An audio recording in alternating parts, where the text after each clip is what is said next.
एक राजा ब्राह्मणों को लंगर में महल के आंगन में भोजन करा रहा था। राजा का रसोइया खुले आंगन में भोजन पका रहा था। उसी समय एक चील अपने पंजे में एक जिंदा सांप को लेकर राजा के महल के ऊपर से गुजरी।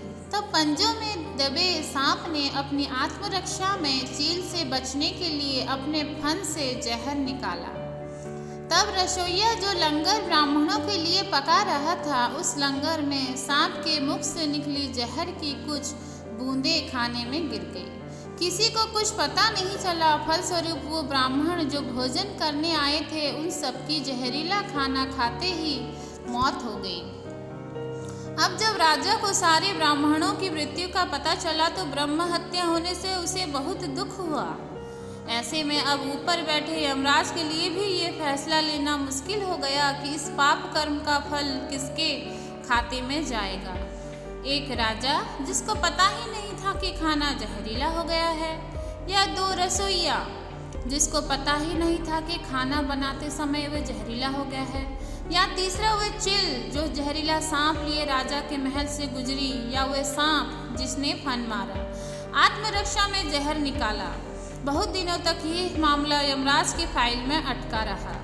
फिर कुछ समय बाद कुछ ब्राह्मण राजा से मिलने उस राज्य में आए और उन्होंने किसी महिला से महल का रास्ता पूछा। उस महिला ने महल का रास्ता तो बता दिया, पर रास्ता बताने के साथ साथ ब्राह्मणों से ये भी कह दिया कि देखो भाई, जरा ध्यान रखना, वे राजा आप जैसे ब्राह्मणों को खाने में जहर देकर मार देता है। बस जैसे ही उस महिला ने ये शब्द कहे, उसी समय यमराज ने फैसला ले लिया कि उन मृत ब्राह्मणों की वृत्ति के पाप का फल इस महिला के खाते में जाएगा और उसे इस पाप का फल भुगतना होगा। यमराज के दूतों ने पूछा, प्रभु ऐसा क्यों, जबकि उन मृत ब्राह्मणों की हत्या में उस महिला की कोई भूमिका भी नहीं थी। तब यमराज ने कहा कि भाई देखो, जब कोई व्यक्ति पाप करता है तब उसे बड़ा आनंद मिलता है, पर उन मृत ब्राह्मणों की हत्या से ना तो राजा को आनंद मिला, ना ही उस रसोइया को आनंद मिला, ना ही उस सांप को आनंद मिला और ना ही उस चील को आनंद मिला।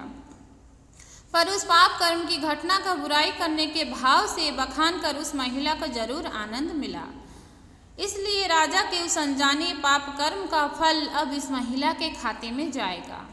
बस इसी घटना के तहत आज तक जब भी कोई व्यक्ति जब किसी दूसरे के पाप कर्म का बखान बुरे भाव से करता है, तब तक उस व्यक्ति के पापों का हिस्सा उस बुराई करने वाले के खाते में भी डाल दिया जाता है।